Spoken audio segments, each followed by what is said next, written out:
رمضان کے بعد سب سے زیادہ فضیلت عاشورہ کے روزے کی ہے، 10 محرم کا روزہ، کہ آپ صلی اللہ علیہ وسلم نے ارشاد فرمایا کہ عاشورہ کے دن اپنے اہل و عیال پر دسترخوان کو وسعت دو، اس سے رزق میں برکت ہوتی ہے۔ قعدہ، ذی الحجہ، محرم اور رجب، یہ 4 مہینے جو ہیں اسلام میں اشہر حرم کہلاتے ہیں۔ محرم کے حوالے سے ایک بات کر لوں، یہ 10 محرم کا روزہ، رسول اللہ صلی اللہ علیہ وسلم نے ارشاد فرمایا کہ عاشورہ کا روزہ مجھے اللہ کی رحمت سے امید ہے کہ 1 سال کے گناہوں کا کفارہ ہے، تو بڑی فضیلت ہے۔ رمضان کے بعد سب سے زیادہ فضیلت عاشورہ کے روزے کی ہے، 10 محرم کا روزہ۔ سمجھ رہے ہیں؟ محرم میں ہمیں شریعت نے کیا کرنے کا حکم دیا ہے، اسلام کیا کہتا ہے؟ پہلی بات، اسلام یہ کہتا ہے کہ محرم میں روزے رکھنا دوسرے مہینوں کی نسبت زیادہ ثواب ہے۔ رمضان کے بعد تو زیادہ سے زیادہ روزے رکھیں، اور اسپیشلی 10 محرم کا روزہ 1 سال کے گناہوں کا کفارہ ہے، یہ اور زیادہ ثواب ہے۔ پورے محرم نہیں رکھے جاتے تو کیا کرنا ہے؟ 10 محرم کا رکھنا ہے۔ حدیث میں آتا ہے کہ آپ نے حکم دیا 2 روزے ملا کے رکھو، کیونکہ یہودی جو تھے وہ 1 روزہ رکھتے تھے، صحیح ہے نا؟ تو یہودیوں سے مشابہت سے بچنے کے لیے ہمیں حکم دیا کہ اس کے ساتھ ایک اور روزہ ملائیں۔ تو علماء یہ کہتے ہیں کہ آج کل یہودی 10 محرم کا روزہ نہیں رکھتے، تو اب مشابہت ختم ہو گئی ہے۔ تو اگر کوئی 9، 10 یا 10، 11 کا رکھ لے تو اچھی بات ہے، نہیں تو صرف 10 محرم کا بھی رکھ لے تو بھی انشاءاللہ پورا ثواب ملے گا، کیونکہ اب اس میں مشابہت رہی نہیں ہے۔ سمجھ رہے ہیں کہ نہیں سمجھ رہے؟ یہ کرنے کا کام ہے۔ دوسرا کام، محرم میں گناہ دوسرے مہینوں کی نسبت زیادہ، اس کی قباحت زیادہ بڑھ جاتی ہے، کیونکہ 4 مہینے محترم ہیں، شوال، ذی قعدہ، ذی الحجہ، محرم اور رجب، یہ 4 مہینے جو ہیں اسلام میں اشہر حرم کہلاتے ہیں۔ قرآن کہہ رہے فلا تظلموا فیہن انفسکم، اس میں اپنی جانوں پہ ظلم مت کرو۔ یہ ماتم کرنا بھی تو ظلم ہے نا اپنی جان پہ، تو اللہ نے فرمایا ان 4 مہینوں میں اپنی جان پہ ظلم مت کرو، کسی بھی طرح سے ظلم ہو، جسمانی ظلم ہو، روحانی ظلم ہو۔ جسمانی ظلم ماتم کر کے بھی ہو سکتا ہے، اور انگاروں پہ چل کے بھی ہو سکتا ہے، اپنے آپ کو پیٹ کے بھی ہو سکتا ہے۔ روحانی ظلم کیا ہے؟ گناہ کر کا، تو نہ گناہ کرنے کی اجازت، نہ کسی اور طرح سے عام مہینوں میں بھی ظلم کی اجازت نہیں ہے، نہ اپنے اوپر اور نہ کسی اور پر۔ تو ان 4 مہینوں میں ظلم کی نوعیت بڑھ جاتی ہے، سمجھ رہے ہیں؟ یہ ایک محرم کی فضیلت ہے اسلام میں۔ اور تیسری فضیلت جو محرم کی، جو بعض روایات سے ثابت ہے، یعنی جو فضیلت تو نہیں کہیں گے اس کو، جو محرم میں کرنے کا کام ہے، وہ بعض حدیث میں آتا ہے کہ آپ صلی اللہ علیہ وسلم نے ارشاد فرمایا کہ عاشورہ کے دن اپنے اہل و عیال پر دسترخوان کو وسعت دو، اس سے رزق میں برکت ہوتی ہے۔ لیکن یہ جو حدیث ہے یہ ضعیف ہے، سند کے لحاظ سے پاورفل اور مضبوط نہیں ہے۔ بعض علماء نے کہا کہ اس کثرت طرق کی وجہ سے حسن کے درجے کو پہنچ گئی ہے۔ ہمارے ہی بعض اکابر علماء کی رائے ہے، علماء جو بر صغیر کے علماء، بڑے بڑے علماء ہیں، میں نام نہیں ذکر کرتا لیکن بہت بڑی اپر لیول کے علماء ہیں، ان کی رائے یہ ہے کہ یہ ضعیف اتنی ضعیف نہیں ہے کہ بالکل ہی مسترد کر دی جائے، ٹھیک ہے نا، اور تعدد طرق کی وجہ سے درجہ حسن کو پہنچ گئی ہے۔ علامہ ابن تیمیہ رحمہ اللہ تعالی، جن کو سعودی عرب میں بہت فالو کیا جاتا ہے، ان کی رائے اور سلفی علماء کی رائے، جو سعودی عرب کے العثیمین، بن باز وغیرہ تھے، ان کی رائے یہ کہ یہ حدیث بالکل صحیح نہیں ہے، اور اس کی کوئی حیثیت نہیں ہے کہ دسترخوان کو وسیع کیا جائے اور عاشورہ کے دن کھانا کھلایا جائے۔ سمجھ رہے کہ نہیں سمجھ رہے؟ لیکن جو دوسری طرف معتدل علماء، معتدل سے مراد میں ان کو برا نہیں کہہ رہا، لیکن وہ انہوں نے حدیث کی جو اگر آپ سندوں کی تحقیق کریں گے تو اس کو بالکل من گھڑت قرار دینا درست نہیں ہے۔ اگر سندوں کی تحقیق کریں گے تو ایسا معلوم ہوتا ہے کہ علامہ ابن تیمیہ رحمہ اللہ تعالی، جو ہمارے لیے قابل احترام ہے، انہوں نے اس حدیث کو رد کرنے میں تھوڑا مبالغہ سے کام لیا، غلو کیا ہے۔ ایسا نہیں ہے کہ بالکل ہی اس کی کوئی ویلیو نہیں ہے، تو ضعیف روایتیں ہیں لیکن کثرت طرق کی وجہ سے درجہ حسن کو پہنچ گئی ہے۔ سمجھنے کے نہیں سمجھ رہے؟ اس وجہ سے بعض علماء کی رائے، بلکہ جمہور کی رائے یہی ہے کہ محرم میں اگر کوئی اپنے بچوں کو جمع کر کے اچھا کھانا کھلا دیتا ہے 10 محرم کو، اور یہ حلیم شاید یہیں سے نکلا ہے، شاید یہیں سے نکلا ہے کہ یوں تو وہ اچھا کھانا ہو جائے گا، تو وہ کہتے ہیں کوئی حرج نہیں ہے۔ لیکن ایک بات جو دوسرے علماء کہتے ہیں، جو میری بھی سمجھ میں آتا ہے, بلکہ میں نے پہلے کہیں پڑھا تو نہیں, میرا دماغ اس طرف گیا, لیکن اس کی تائید میں علماء کے فتاوی مل گئے. دیکھو اگر کوئی حدیث ضعیف ہو یا حسن ہو تو صرف حسن ہونا کافی نہیں ہے, یہ دیکھا جائے گا کہ یہ دوسری صحیح حدیثوں سے ٹکرا تو نہیں رہی ہے. یہ بھی ایک فقہ کا اصول ہے کہ اگر ایک کمزور چیز ہے لیکن وہ طاقتور دلیل سے ٹکرا رہی ہے تو پھر اس کمزور چیز کو بالکل رد کیا جائے گا. تو عاشورہ کے دن روزہ رکھنے کا حکم ہے, یہ بالکل بخاری مسلم کی صحیح حدیث سے ثابت ہے. اور جو کھانا کھلانے والی روایت ہے وہ اس ٹکر کی نہیں, اس کو تو ابن تیمیہ جیسے محقق نے بالکل ہی کالعدم قرار دے دیا, بعض عرب علماء نے بھی بالکل کالعدم قرار دے دیا, اگرچہ ہماری رائے ہے کہ بالکل کالعدم نہیں ہے, لیکن بہرحال اس میں محدثین کا بڑا اختلاف ہوا ہے. جبکہ روزہ رکھنے والی جو روایات ہیں وہ بالکل بے غبار ہیں, ان کو سب صحیح مانتے ہیں. تو کھانا کھلانا اور روزہ جمع بولو بھائی نہیں ہو سکتا, اس لیے کہ اگر وہ روزے کا دن ہے تو کھانے کا دن نہیں ہے, کھانے کا دن ہے تو روزے کا نہیں. ابن تیمیہ رحمہ اللہ تعالی کی رائے یہ ہے کہ بعض لوگوں نے شیعہ کی مخالفت میں غلو کیا ہے. شیعہ نے اس دن کو چونکہ منحوس بنا دیا 10 محرم کو, تو انہوں نے مخالفت میں اس دن کو ایک سیلیبریٹ کرنے کے لیے نا کھانا کھلانے کا حکم دے دیا کہ ہم منحوس نہیں سمجھتے بلکہ اس کا کیا کریں گے اپوزٹ, کہ کھاؤ اور کھلاؤ. تو انہوں نے کہا یہ بھی غلو ہوا ہے. دوسری طرف بھائی منحوس نہیں ہے, مبارک ہے ہماری نظر میں, لیکن اتنا مبارک کہ اس میں کھانا کھلانا اور یعنی عید والا عنصر کھانا کھلانا تو عید کے دن ہوتا ہے نا, تو عید نہیں ہے بہرحال. تو یہ بھی بڑی جاندار بات, اگرچہ یہ عقلی دلیل ہے مگر یہ ایسی نہیں ہے کہ بالکل اس کو کالعدم قرار دے دیا جائے. تو اب علماء نے دونوں حدیثوں کو تطبیق کی کوشش کی علماء نے کہ بھئی کھانا بھی کھلاؤ اور روزہ بھی رکھو, افطاری میں کھلا دو, سحری اور افطاری میں. تو بات یہ ہے کہ افطاری میں اگر آپ کھلائیں گے تو وہ 11 محرم شروع ہو چکی ہوگی, وہ 10 محرم بولو بھائی نہیں رہے گی. دوسرا سحری میں جو کھلانے کا مسئلہ ہے نا, سحری میں تو سحری میں جب ہم کوئی کہتے ہیں نا فلاں دن یہ کام کرنا ہے فلاں دن, تو اس سے لغت میں جو ذہن میں متبادر ہوتا ہے نا وہ دن کا وقت ہے, وہ 3:30 پونے 4 کا وقت نہیں ہوتا. یہی وجہ ہے کہ جو لوگ اس حدیث پر عمل کرتے ہیں عاشورہ والی, وہ دن میں کھانا کھلاتے ہیں, دوپہر کے ٹائم لنچ کرتے ہیں. وہ افطاری میں تو ویسے ہی دسترخوان وسیع ہوتا ہے بھوک کی وجہ سے. ارے بابا وہ تو ویسے ہی بچوں کو جب روزہ رکھا ہوا ہے تو اچھا کھلاؤ, سحری اچھی کراؤ, اور افطاری وہ تو ویسے ہی بھوک کی وجہ سے رمضان میں دیکھو نا کیسے کھلے دسترخوان ہوتے ہیں. تو میں نے بڑی کوشش کی دونوں حدیثوں کو جمع کریں, لیکن تکلف کے بغیر یہ ممکن نہیں ہے. تو فقہ کا ایک اصول ہے کہ جب کوئی بے غبار صحیح حدیث ہوتی ہے اور اس سے ایک اصول ثابت ہو رہا ہے, تو اس کے مقابلے میں اگر کمزور روایت آئے گی جو اس سے ٹکرا رہی ہوگی, تو اس کمزور روایت کو اگرچہ وہ موضوع من گھڑت نہیں ہے لیکن اس کمزور کو اس صحیح حدیث کی مخالفت کی وجہ سے بولو بھائی رد کر دیا جائے. اس لیے میرا نالائق کا موقف یہ ہے, میں بہت نالائق ہوں, میں اتنی بڑی بڑی باتیں کرتا نہیں ہوں, لیکن ساڑی عقلچ یہ چیز آندھی نہیں ہے کہ بھائی جو روزے کا دن ہے وہ بھوکے پیاسے رہنے کا دن ہے, وہ کھانے کھلانے کا نہیں ہے. افطاری میں تو ویسے ہی کھاؤ بھی کھلاؤ بھی. تو اور اس کا نقصان یہ بھی ہوتا ہے کہ لوگوں نے اس کھانا کھلانے کے چکر میں روزے چھوڑ دیے ہیں. سمجھ رہے ہیں, جب حلیم پکے گا تو کون روزہ رکھے گا بھائی, ساری رات گھوٹا لگے گا حلیم کا کہ کل دسترخوان وسیع کرنا ہے, تو پھر روزہ گیا, وہ تو تیل لینے گیا, روزہ کون رکھے گا روزہ.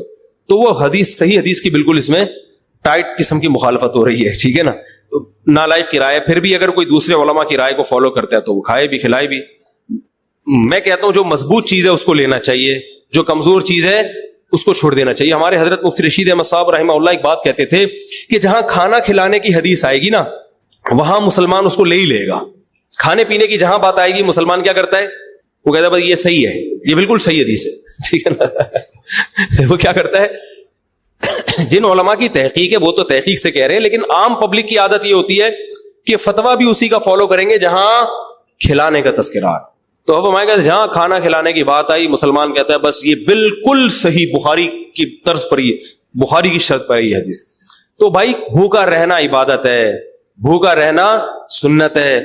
بچوں کو تو ویسے ہی کھلاؤ عاشورہ ہو یا نہیں ہو, اور سحری افطاری کرا دو اچھی سی, روزہ رکھواؤ. اور جو بالکل چھوٹے بچے ہیں وہ تو ویسے ہی کھاتے ہیں. تو اس لیے, اور پھر اس کا نقصان کیا ہو رہا ہے, حلیم کے گھوٹے لگ رہے ہیں پوری پوری رات بیٹھ کے, اس کے الگ نقصانات ہیں, سبیلیں لگ رہی ہیں.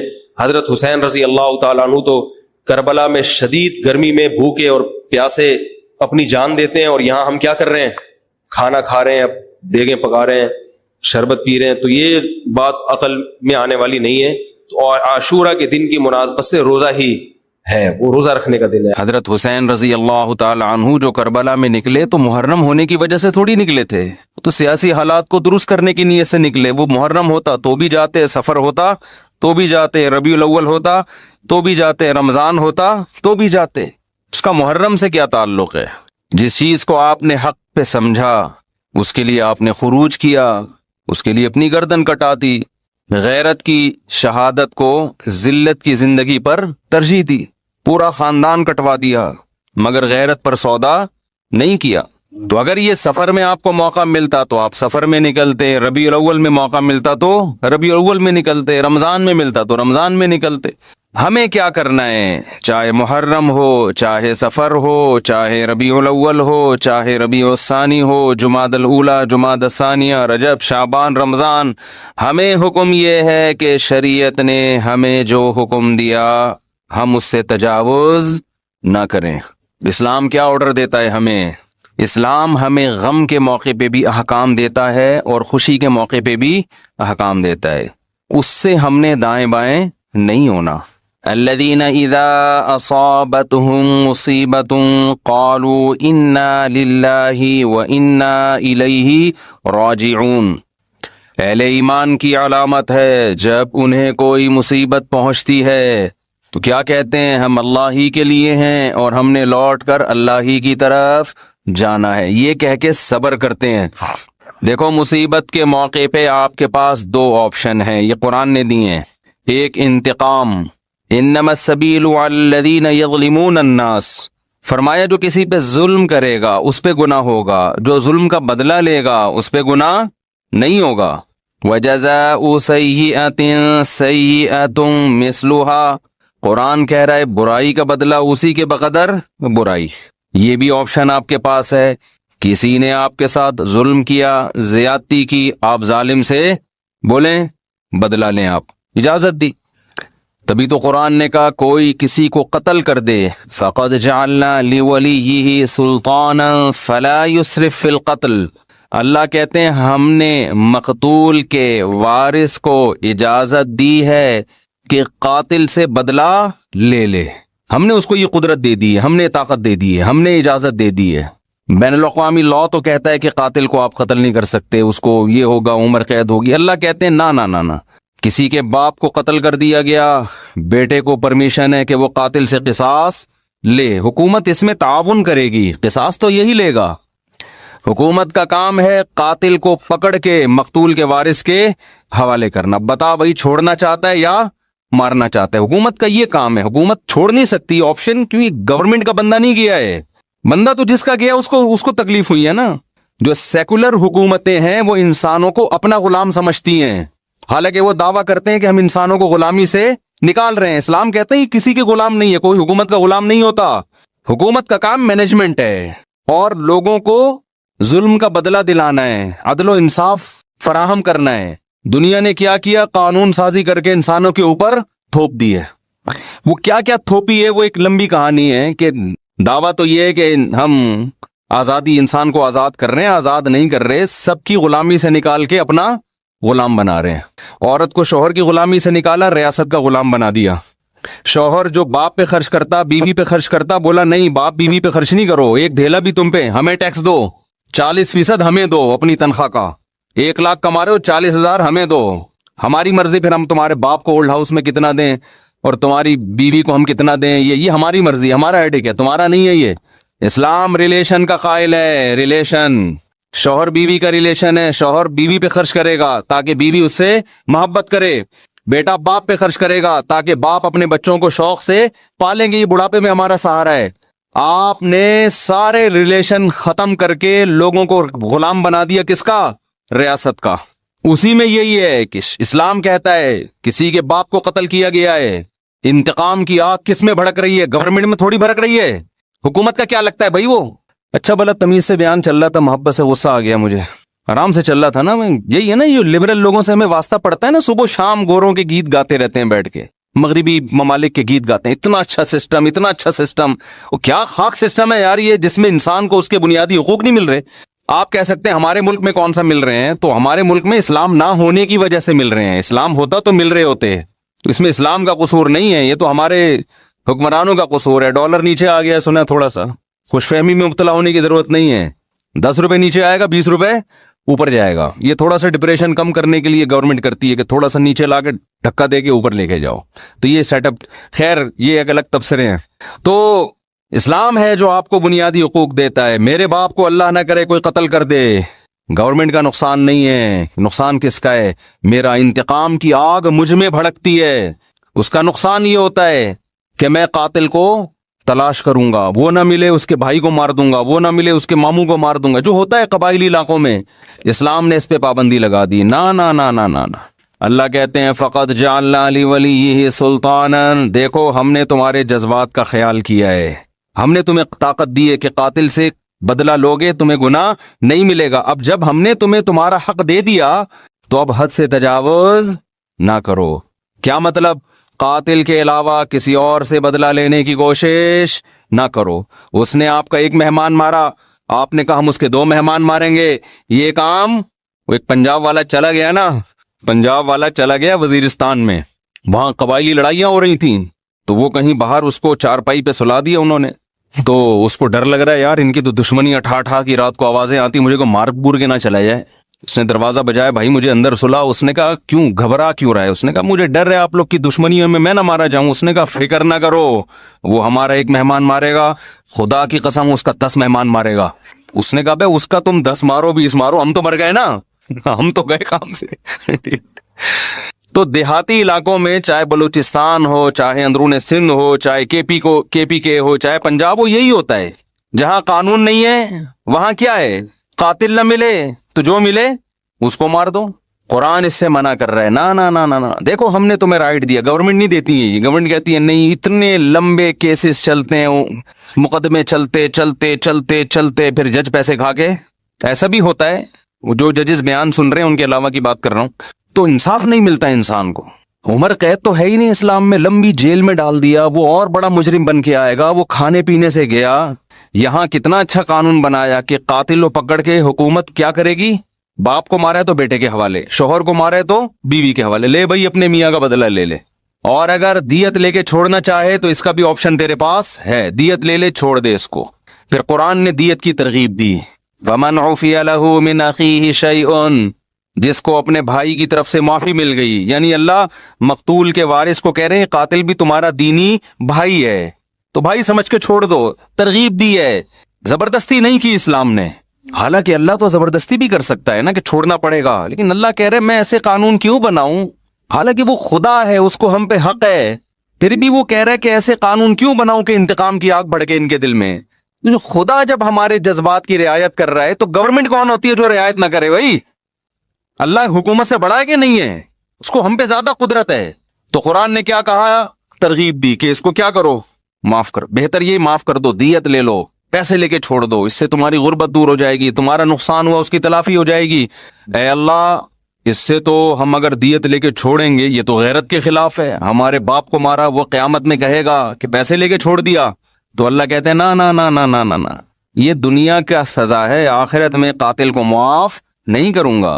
دنیا میں تو قاتل سے قصاص لے بھی لیا جائے نا، گردن اڑا بھی دی جائے تو اس کا جرم تھوڑی معاف ہوتا ہے، اس لیے کہ جس کو مارا ہے اس نے تو بدلہ ابھی لیا نہیں ہے۔ دیکھیں جب کوئی قتل کرتا ہے 2 نقصان ہوتے ہیں، ایک تو جو بندہ مارا اس کا نقصان وہ گیا، دوسرا اس کے لواحقین کا نقصان۔ تو ابھی تو لواحقین کی تلافی ہوئی ہے، جو بندہ گیا ہے اس سے تو آخرت میں حساب لیا جائے گا۔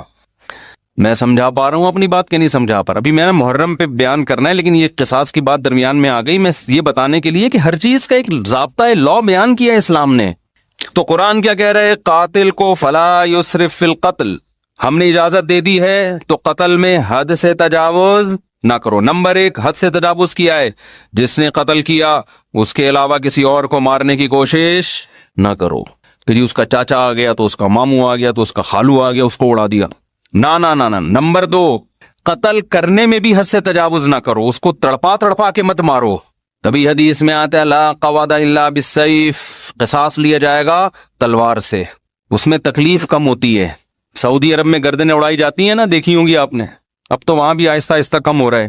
اس میں کیا کرتے ہیں، جلاد ادھر ایک تلوار لگاتا ہے گردن پہ پیچھے، جیسے ہی تلوار لگتی ہے آپ کی جتنے بھی کنیکشن ہے نا دماغ اور باڈی کا، فوراً ختم، تکلیف کا احساس ختم۔ ادھر قاتل کی گردن الگ ہوئی، قاتل تڑپتا ہوا نظر آتا ہے مگر اسے تکلیف بولو نہیں ہوتی، کیونکہ دماغ اور باڈی کا کنیکشن کیا ہو گیا، ختم۔ تو وہ تکلیف کیسے محسوس کرے گا؟ لیکن دہشت بہت ہوتی ہے، کیونکہ جس طرح اس کی گردن الگ ہو کے گرتی ہے اور جس طرح اس کی لاش تڑپ رہی ہوتی ہے، اس سے لوگوں پر ایک دہشت طاری ہو جاتی ہے اور لوگ قتل سے بچ جاتے ہیں کہ یار ہمارا بھی انجام ہوگا۔ کتنا پیارا حکم ہے کہ جو قتل کا مقصد تھا لوگوں کو بچانا آئندہ جرم سے، وہ مقصد پورا حاصل ہو رہا ہے اور قاتل کو تکلیف کم سے کم دی جا رہی ہے۔ میں سمجھا پا رہا ہوں اپنی بات؟ لیکن جو اسلام مخالف قوتیں، ان کا قانون کیا ہے؟ بند کمرے میں لٹکاؤ۔ بند کمرے میں کسی کو عبرت ہوگی؟ ہے بھائی؟ ایک صاحب سعودی عرب سے آئے، بہت پرانی بات ہے، انہوں نے کہا کہ میں نے پہلی دفعہ سعودی عرب میں جب قصاص دیکھا نا، گردن اڑائی، تو میں 2 گھنٹے کانپتا رہا ہوں کھڑے ہوئے۔ بتاؤ جس نے یہ منظر دیکھا ہو وہ خود کسی کو قتل کرنے کی جرت کر سکتا ہے؟ حالانکہ بلوچ تھے، وہ ہمارے دوست تھے اور بڑے مضبوط بلوچ تھے۔ بلوچ تو ویسے ہی مضبوط عام طور پر ہوتے ہیں، بہادر بھی ہوتے ہیں۔ ان کو وہ کہہ رہے پھر بھی میں کیا کر رہا ہوں، ایسے کانپ رہا ہوں میں۔ تو بتاؤ یہ دہشت کے بعد کوئی ہمت کرے گا؟ لیکن جس کو قتل کیا ہے قصاصاً، اس کو تکلیف بولو کم سے کم۔ لیکن جو اسلام مخالف قانون ہے وہ ہے پھانسی۔ بند کمرے میں کیا کرتے ہیں؟ پھانسی لٹکا دیتے ہیں۔ اس میں قتل ہونے والے کو تکلیف اور اذیت بے انتہا ہے۔ گلا گھونٹ کے مارو کسی کو، آپ اپنا گلا گھونٹیں تھوڑی دیر کے لیے، اندازہ ہو جائے گا اس میں کس قدر اذیت ہوتی ہے۔ لیکن عبرت کا پہلو اس میں کیا ہے؟ 0، کیونکہ بند کمرے میں چھپا کے ہوتی ہے۔ ایک نقصان تو یہ۔ دوسرا نقصان، جب کھلے عام قصاص لیا جاتا ہے جو اسلام کا حکم ہے، اس میں معافی کا آپشن بہت زیادہ ہے۔ جو قاتل مقتول ہے نا، اس کے وارثوں کو پبلک کہے گی کہ یار اس کو کیا کرو، چھوڑ دو، ہمیں ترس آ رہا ہے، ساری دنیا کے سامنے چوک پہ بٹھائے ہوئے اس کو گردن اڑانے کے لیے، چھوڑو یار دیت لے کے کیا کرو، بولو نا معاف۔ اس وقت زیادہ ترس آتا ہے لوگوں کو، اس بات کا امکان ہے کہ قاتل معاف کر دے۔ اور بہت سے ایسے واقعات ہوئے ہیں جب چوک پہ لایا گیا اور جلاد تلوار لے کے کھڑا ہوا ہے، لوگوں نے آ کے درخواستیں کی چھوڑ دو، تو مقتول کے وارثوں نے کیا کہا؟ معاف کیا۔ بہت ہیں۔ بند کمرے میں پھانسی میں یہ حکمت، یار نہیں بول رہے رفیع بھائی، پولیس لے کر آؤ۔ جملہ آپ کو جو سینٹنس جو ہے جملہ کمپلیٹ کیا کریں، جس سے مجھے احساس ہوتا ہے کہ دیکھو میں پوری بیداری کے ساتھ بیان کر رہا ہوں۔ 1.5 پراٹھے کھا کے بیٹھا ہوں میں یہاں پہ، مجھے ڈاکٹر کہہ رہے ہیں کہ نہیں پراٹھے نہیں کھاؤ، یہ عمر پراٹھوں کی نہیں ہے، کوئی بھی عمر نہیں ہے پراٹھوں کی۔ لیکن اگر ناشتے میں پراٹھے نہ ہوں تو وہ بیان ایسا مرجھایا ہوا ہوتا ہے، پھر جیسے آپ بیٹھے ہوئے ہیں نا، پھر میں ویسے بیٹھا ہوا ہوتا ہوں۔ تو اس کی ہم نے تلافی یہ کی ہے کہ بھائی صبح پراٹھے کھا لو، دوپہر کا کھانا نہ کر دو، کیا خیال ہے؟ اس کی تلافی اس طریقے سے، پراٹھے چھوڑ دیں، دنیا چھوڑ دے آدمی، ناشتے میں اس کے بغیر مزہ نہیں ہے۔ کھائے تو مزے کی چیزیں نا، ڈاکٹر لوگ جو ڈائٹنگ پلان بناتے ہیں اس میں تو انسان کے زندگی کے مزے، آپ دیکھو کیٹو ڈائٹ کے نام سے آج کل آ رہا ہے کہ صبح یہ کھائیں، پالک کے اتنے پتے کھا لیں، ہم بکری کو کھلاتے ہیں پالک کے پتے، اتنا پودینہ اس میں اتنے ٹماٹر ڈال کے چاٹ بنا کے کھا لیں اس کو، اور پھر دوپہر کو آپ نے تھوڑے سے پتہ نہیں کیا کرتے ہیں وہ یہ کھا لیں 2 انڈے، اور یہ رات کو آپ تھوڑا سا گوشت، وہ بھی نمکین بالکل سوکھا، اس سے آپ کی صحت بہت اچھی ہو جائے گی۔ تو کرنا کیا ہے بھائی ایسی صحت کے اچھے کر کے، کیا خیال، زندگی لمبی ہو جائے گی آپ کی۔ پتے کھا کے 90 سال جینے سے بہتر ہے گوشت کھا کے، انڈے کھا کے، پراٹھے کھا کے 50 سال میں یا 40 سال میں مر جائے آدمی۔ میں خود صحت کا قائل ہوں کہ انسان کو پھوڑنا پھاڑنا نہیں چاہیے، صحت کا بہت خیال کرنا چاہیے، کیونکہ جب بیمار ہوتا ہے تو اندازہ ہوتا ہے صحت کتنی بڑی نعمت ہے، لیکن اس کو اپنے اوپر مسلط کرنے کی بالکل بھی ضرورت نہیں ہے۔ جلدی سے ایک چھوٹی سی بات بتا کے بس آگے چلتا ہوں میں، صحت بنانا ہے کم کھاؤ، محنت زیادہ کرو، بس یہ بڑا بہترین معتدل سا اصول ہے، کھاؤ کم۔ اب ہم نے صبح پراٹھے پھوڑے ہیں تو دوپہر چھاٹ ٹھیک ہے نا، جب تک شدید بھوک نہیں لگے گی تو نہیں کھائیں گے ہم۔ رات کو تو بہت ہی کم کھاؤ، کیونکہ سونا ہوتا ہے تو توند بھر کے سو گے تو پھٹو گے ایک دن دھماکے کے ساتھ۔ پھٹ رہے ہیں لوگ، یہ تو بہت سے دھماکے ہو رہے ہیں نا، بندہ کھا کے پھٹا ہوتا ہے، ہم سمجھتے ہیں گیس کا سلنڈر پھٹا ہے، تو وہ بندے جس طرح سے کھا رہے ہیں نا لوگ اسپیڈ میں، تو رات کہتے ہیں نا صبح کھاؤ بادشاہوں کی طرح، دوپہر کھاؤ، پتہ نہیں پورا ملفوظ بھول گیا میں، صبح کھاؤ ناشتہ بادشاہوں کی طرح کرو، میٹابولزم بہت تیز ہوتا ہے اس وقت، لکڑ ہضم پتر ہضم، دوپہر کھاؤ کچھ الگ سے ہے، کچھ جملہ مالداروں کی طرح تھوڑا کم کر لو، اور رات کو کھاؤ فقیروں کی طرح، جیسے ملا ہی نہیں کھانے کو۔ ہمارے یہاں الٹا ہے، صبح ایک سلائس بریڈ میں نا ڈبو کے کھا رہے ہیں بس ایک انڈا, دوپہر کو تھوڑا بڑھا دیا اور رات کو پھوڑتے ہیں, اس کو کھانا کہتے ہی نہیں ہیں, پھر سو جاتے ہیں. تو الٹا چل رہے ہیں. ماہرین کہتے ہیں نا کہ صبح زیادہ کھاؤ گے پھر دوپہر کم اور رات کو اور کم, تو باڈی بھی ایسے ہو جائے گی. اور اگر الٹا چلایا نا صبح کم دوپہر زیادہ, تو باڈی بھی کیسی ہو جائے گی, ایسے اوپر سے چلنا شروع ہو گیا, ایسے پھولتے چلے جاؤ گے. خیر کہاں سے بات چلی گئی. تو میں قصاص کی بات کر رہا تھا, یہ بات درمیان میں آ گئی, محرم پہ آؤں گا انشاءاللہ ابھی. تو عرض یہ کر رہا تھا کہ دیکھو کتنی حکمتیں ہیں نا اسلام کی, تو کوئی دین اسلام جیسا ہے نہیں, ہو نہیں سکتا. تو اس میں معافی کا بھی چانس زیادہ ہے کہ قاتل کو معاف کرنے کا آپشن اس میں زیادہ ہے. جب کھلے عام ہوگا تو انسان کا دل نرم ہو جاتا ہے, چل بھائی چھوڑ دیا میں نے, لوگ بھی اس کو ترغیب دیتے ہیں. تکلیف کم سے کم ہے جس سے قصاص لیا جا رہا ہے. اچھا ایک اور فائدہ کیا ہے, دنیا میں لا بنتے ہیں, قانون بنتے ہیں, بڑے بڑے ماہرین بحث کرتے ہیں کہ یار اگر ہم قاتل کو قتل کر دیں گے, پھانسی دے دیں گے, تو ایک بندہ تو مرا ہی ہے انسان, اس کے بدلے میں ایک اور کو ہم نے مار دیا, تو یہ کون سا کمال کر لیا. سمجھ میں آ رہی ہے بات. یعنی قتل کو روکنے کے لیے ایک اور بندے کو قتل کر دینا, یہ کون سا کمال ہے. دنیا میں جو لوگ بھی پھانسی کی سزا کے خلاف ہے نا,